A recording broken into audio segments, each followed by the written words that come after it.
এই মুহূর্তে মেদিনীপুর লোকসভা কেন্দ্রের মাননীয় সাংসদ দিলীপ ঘোষ মহাশয়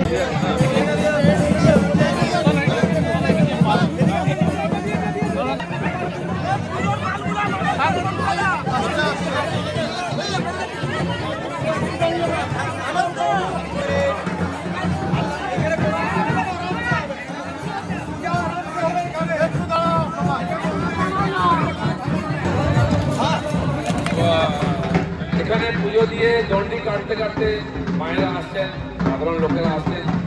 সন্ন্যাসী মাতার প্রতি মানুষের যে ভক্তি, শ্রদ্ধা, বিশ্বাস, এটা দেখলে বোঝা যায়। আমাদের পূর্বপুরুষ থেকে আরম্ভ করে এইসব পুজো পাঠ করছে, দূর দূর থেকে লোকেরা আসেন। আমিও এমপি হিসাবে হওয়ার পরে আসার সুযোগ হয়নি, ইচ্ছা ছিল। মায়ের ইচ্ছায়, তার কৃপায় আজকে দর্শন করার, পুজো করার সুযোগ হলো।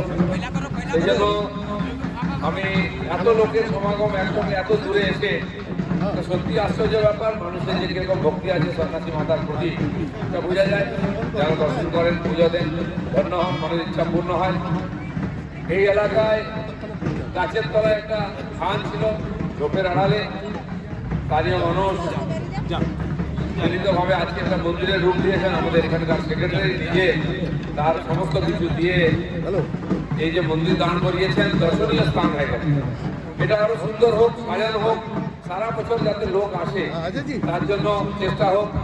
গুছিয়ে সাজিয়ে করলে লোক আসবে, আমরাও সহযোগিতা করবো। আশেপাশে আরো দোকানপাট হলেও ব্যবসা বাণিজ্য হবে এবং প্রচার হবে, যাতে দূর দূর থেকে লোকে আসতে পারেন।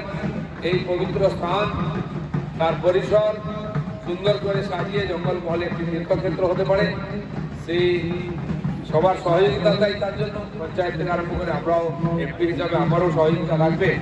তো আজকের এই মেলা, এত দুর্যোগের মধ্যে এত মানুষ আসছেন, এসেছেন, আরো আসছেন।